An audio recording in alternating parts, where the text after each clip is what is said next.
Content warning. This episode includes references to physical violence, implied sexual harm, and disturbing imagery. If this may be triggering, please consider skipping this story. Resources are linked in the description. This is the night a highway in Querétaro changed 2 lives forever. Good evening. If you like deep dive folklore and stories that sit heavy in the chest, subscribe. This one matters to us. Close your eyes for a moment and imagine a long ribbon of asphalt under a pale moon, a family packed tight in a car, and a quiet place where people say the road eats secrets. That's where I begin. We were on our way from Mexico City to Querétaro because we needed to get away. Cheap hotels, a pile of sandwiches, my father's absence like the dent in a chair. My Aunt Lucia was driving. She'd come for us late, her coat folded across her lap, the radio a low hum I only half heard. My little brother, no more than 6, had been fussing at the back and then suddenly urgent, "I need to go." We pulled off because what else do you do when a child needs the road to be kind? It was that kind of night. Dry air that smelled faintly of fuel. A breeze that did nothing for the heat. The moon, a thin coin cut in half. There were no bars along the shoulder. Only scrub, mesquite, and the thought that somewhere far ahead a truck kept its steady, lonely growl. My aunt parked under a washed-out sign. She told us to stay close. She did that thing where her jaw tightened, like she was holding a secret at the back of her throat. My brother ran to a cluster of low bushes. He was small enough to slip between stems, then he froze. I remember the way the world narrowed to the crunch of gravel under my sneakers, and the sound of him saying, "There's something here." He laughed it off, the laugh of a child who wants to be brave. I moved closer because you move toward your small brother when something's wrong. Under the bush, where the moonlight made everything into shapes of silver and shadow, I saw 2 pale legs.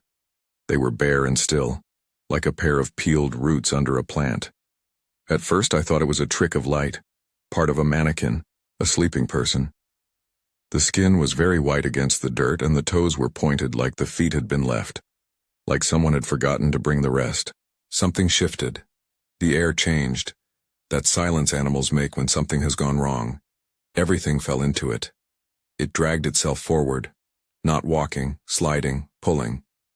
The movement was wrong in the body. It had the shoulders and the idea of a waist of a woman I might recognize, of someone half known to myself, but there were no knees to bend. It moved with a wet, hungry determination, dragging its lower body across the sand and bark as if the road itself were carrying it. Aunt Lucia saw it before I did. You can tell when an adult's face goes stone. She lunged, grabbed our arms, and pulled us back hard enough that my ribs ached. Her voice was sharp and small, the kind you use only in emergencies. She shoved us into the car like a person who's been taught to do one thing and nothing else. There was no time to ask, no time for the small human decency of explanations. She slammed the door, turned the key, and we were moving before my heart could catch up. The drive away was electric with noise. The engine, the rattle of the vents, my brother's quiet sobs, and Aunt Lucia's heavy breathing. She drove like someone outrunning a memory, not an oncoming car. She kept looking at the rearview mirror as if the thing might crawl onto the trunk and come for us. Every truck that passed was a small piece of the world telling us to keep going. At home, my father was waiting with that normal concern adults have for children who return from the dark. My brother said he had seen a snake. That was the lie. Sharp, quick, useful. Aunt Lucia's face didn't fold into relief, only iron and avoidance. No one asked what we had seen. No one needed to, because people sometimes leave a question unasked when asking it would be like pulling at a scab. The memory became mine to carry, wrapped in a secret like a stone under a shirt. Weeks later I would try to say it out loud and the words would dry up like mud in a sun. People hear witch and legless and think of a story someone else told around a campfire. I said, "I saw legs," and the world responded with the polite distant siblings know to put between themselves and a stranger's fever. Aunt Lucia refused to explain. She would only hold my hand once in a while, and then she would look away. It's tempting to make clean myths. One night of terror and then closure, the bad thing mended by time. That's not what happened. It wasn't a one-off. If you think that's where the story ends, wait. There is a longer history, older and quieter, that of a house where the walls were taught to keep secrets and where a woman in black kept her children close because the world outside has hands. That history starts miles away in Sonora, but it sneaks into the lanes of highways like the one near Querétaro, because stories move where people move. They travel with suitcases, with brides, with those who leave and never say why. My grandmother, she called herself Genesis when she wanted to be formal, but to us she was always the one who handed out tortillas and warnings, used to say, "We travel with what we are." She meant our clothes, our names, our food. She meant the things that follow like weather. I promised you a bridge between that moonlit shoulder and the deeper darkness. There was a family in Camoa, Sonora, who kept their own cupboard of shadows. I learned this from the woman who should have been my grandmother, and was, in so many ways, the one who taught me the language of caution. I was born in a house with shutters all screwed tight, she would begin, and her voice would fill the kitchen like an old wind. You never left all at once. You left in pieces. Camoa was small, a place where the river cut a thin silver line through the dusty land, where houses leaned on each other as if to keep warm. My great-grandmother, our matriarch, the one who wore black so often people said she was stitched into its color, had hands that never stopped. She braided hair with quick fingers, fixed broken things, and later, she did things that made people cross to the other side of the street. Growing up, my mother and her sisters, Esther and Patricia, learned early how to move in the house like ghosts, how to eat without attracting attention. Esther, the youngest, liked to play by the river. The river was a place where girls took their skirts and their bravery and came back changed. There are ways a child can come back from the water laughing, and there are ways a child can come back hollowed. Esther returned one afternoon with her eyes empty like she had left a piece at the riverbank and been sewn back together without it. She stopped talking about the things other children did. She stopped joining the boys who splashed and yelled. She walked with a softness like someone carrying glass. The adults whispered. A neighbor said she had been hurt by men in the reeds. Another, in quieter tones, said it was something worse, something without a name that the old women called by a slur and a story. Once she said one sentence that hung over the table like water. There was a pig. No one pressed to hear more. The word landed and stayed. You should understand what I mean when I say the family had a gift. Because our lives do not have one shape to them. I learned, slowly and with a curdle in my chest, that when my hands touched other people's pain, the pain could move to me as if it had been looking for a place to rest. It was not a thing I wanted. When I put my palm to a fevered forehead, the heat would leave the body and gather in mine. When I held someone shaking with fear, the shaking would climb into my bones and refuse to leave. People called it healing because those in pain found relief. They called it a miracle because it counted as one in the space where miracles leaned strangely into fear. My mother saw utility in everything. She made a business of needing. When a neighbor came to the door with grief like a small sack, she would press my hand to the frame of it and let the sorrow siphon toward me. We were taught that we do for family, that gifts are not for show, they are for survival. But survival has costs. The more I took on, the more my skin learned to hold impressions. The slow ache of another, the stench of grief that did not belong to me. I learned to sleep sitting up because if I lay down, the sorrow wanted to settle and it became where I slept. People around Camoa began to notice that my mother's house collected what was unwanted. They loved the relief, but they also whispered that we were different. Children pointed at us and learned patterns of avoidance they would carry into adulthood. Invitations stopped arriving. Marriages would pause when my mother's name came up like a stain that didn't wash out. Such stigmas have teeth, the kind that bite relationships down to bone. There were other problems, smaller and slower. Men stopped looking willing. The pity that arrived in the form of cash or bread always had a cost. Some called it charity. Some called it something else. My mother would sit by the window and calculate like a woman adjusting a scale to favor what she wanted.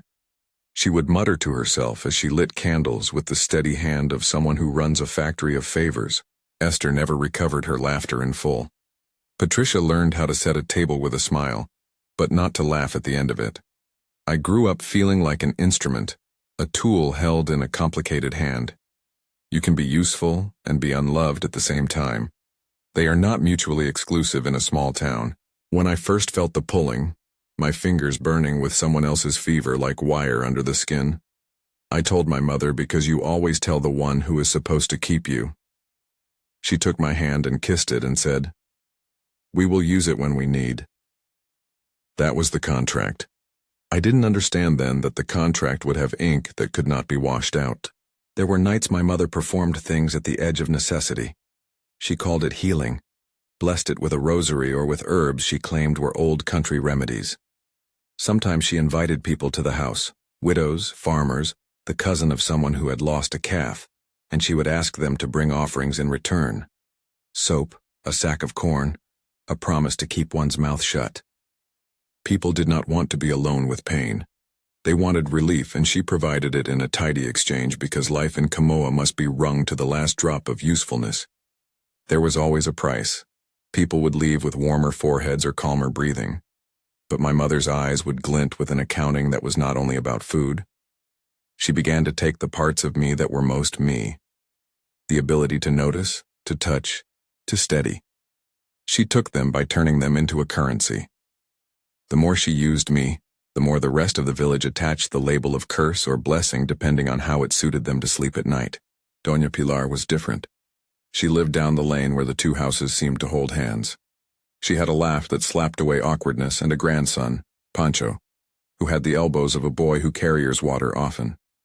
Doña Pilar's house smelled of stewed tomato and laughter, not of exchange. She came over one morning because a neighbor had said, "Your girl is leaving pieces of herself in other people's homes." Doña Pilar looked at me, and she saw what every mother sees when something is eating a child: exhaustion. She was blunt.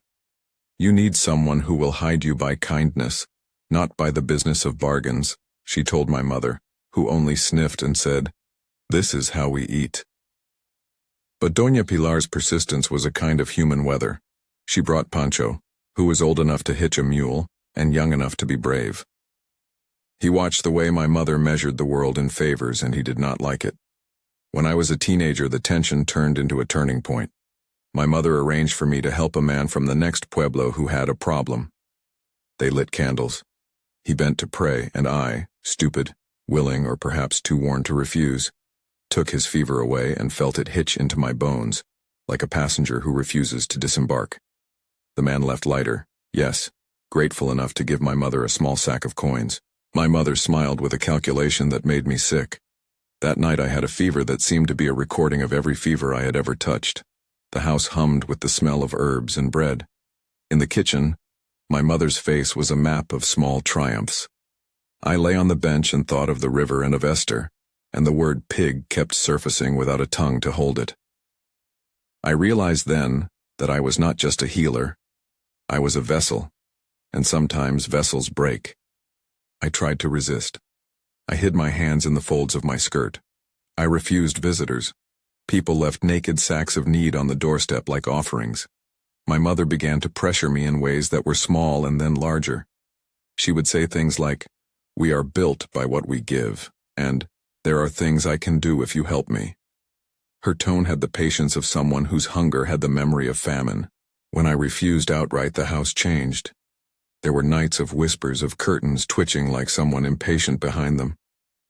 Once in the midst of dinner she stood, walked outside, and came back with a burn mark on her palm that looked like a brand.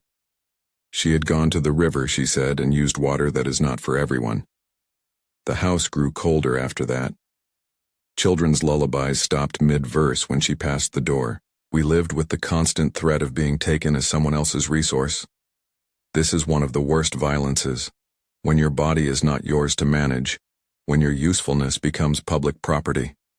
I cannot tell you the exact list of times this happened because memory hides things like a mother hides spoons and then pretends they are lost. But I can tell you enough to sketch the shape of it. A community that uses what it can. A mother who turns need into an industry, and a child who grows hard around the edges. Pancho, the boy with elbows and a stubborn jaw, could not stand to watch me become a ledger. He was 17 when he decided enough was enough. He came to Doña Pilar with a plan that had as much courage as it did foolishness. They bought me a bus ticket for the city and said we would leave on a night when the moon was small and the dog slept heavy. My mother protested. She threatened with words sharpened by hunger. She promised, in a voice like a wood stove, that she would take what she needed. "I will come back for my blood," she told me once, not as a prayer but as a ledger finality. Leaving was not cinematic. There were no dramatic speeches. I packed what I could: some clothes, a small rosary that belonged to my grandmother, a piece of bread wrapped in a cloth. Doña Pilar pinned a shawl into my hair like a good luck charm. Pancho walked me to the bus and put his hand on my shoulder, which is a small thing that holds the weight of a promise. We left Camoa before dawn, the air thin, and the sky a bruise of dark blue. On the trip northward, in the window's reflection, I watched the field slide away and felt my chest hollow. It was a strange kind of relief, the end of being useful for sustenance, and the beginning of being useful to the larger, indifferent world. Pancho rode with me as far as the bus terminal, then kissed my forehead like a benediction and vanished back into his life. I did not look back. That is not bravery. It's the only choice left sometimes. Years passed.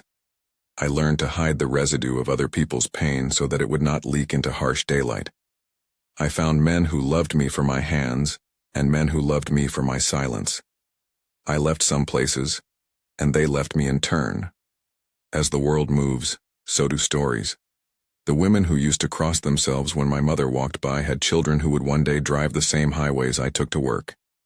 The myths, like seeds, travel in suitcases. And then there was the night on the Mexico-Querétaro road. I will not say for certain that the woman who dragged herself along the shoulder had any blood relation to my mother's line. I cannot prove those kinds of things, but there are patterns that repeat, like a habit the world learns. People from small towns carry their private theology on their skin.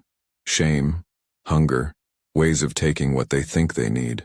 The highway is a place of whisper, a liminal stretch where the modern and the ancient meet in the reflection of headlights. It's conceivable, and terrifying, that the person under the bush was a manifestation of that same loneliness, shaped differently. What I do know is this: the road has a way of collecting people who are invisible and leaving them facing you in an instant. Whether bruja, a woman with a sickness, or something else entirely, the thing on that shoulder forced an adult to act in a way that betrayed fear older than them.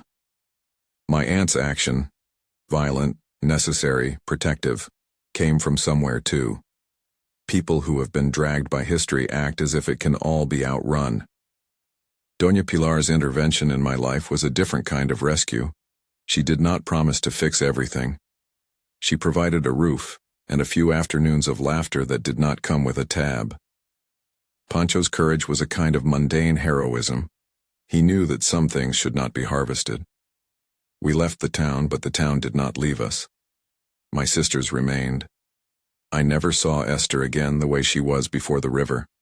Patricia married someone kind enough to take in a shadowed family. My mother? She waited. The promise. I will come back for my blood hung in the air like a contract half signed. Sometimes late at night when the rain hits like a slow drum, I think about the things people name witches out of fear. The world is full of hands that want to own one another. When people cannot find moral language for exploitation, they turn to folklore. It's an old reflex. Give fear a figure, and then you do not have to look at the structure that birthed it. Call something a witch and the conversation stops at the body instead of the system. I tell you this as a testimony and as an invitation to hold doubt with me. I tell you I saw a thing on the Queretaro road that had no legs and moved like a wrong thought made flesh. I also tell you this comes from a house where kindness and cruelty braided together so tightly, I sometimes cannot tell one from the other. That is the essence. People making choices inside the architectures they inherit. They cross highways with hidden accounts. I have been asked often if I believe in witches. My answer is the kind of careful thing that comes from someone raised in a house that traded in ambiguous miracles. I believe in what people do to each other. I believe in the rituals that families create to survive. I believe a highway can be a place of meeting between the living and the unlived. Whether you call the thing I saw a witch or a person, the terror is the same. The sudden narrowing of safety, the realization that the world may harbor things you cannot fix with a phone call. There are nights I dream of the woman at the river and the woman on the shoulder as two sides of an old coin. In my dreams they sit opposite me, thin and patient, and my mother moves between them like a seam. There is no neat resolution where one explains everything. The only endings I find are the small ones: a meal shared without payment, a child sleeping without fear, a neighbor who refuses to gossip. Those are tiny acts of rebellion against the hunger to categorize and consume. If this chilled you, subscribe and check the description for links in the book I mentioned here. Leave a theory in the comments, whether you think the highway and my family were connected, or whether they were merely two shadows that look alike. I read them all. Please be kind. And one more thing. If any part of this story brought up personal trauma, please find the resources linked in the description. You are not alone. I will close with what my grandmother used to say to me at the kitchen table while she kneaded dough with hands that had held everything and nothing. We carry our own light, no matter who says it's darkness. I don't know if she meant comfort or warning. Maybe both. The road will always have secrets. We choose each time how loudly we let them speak.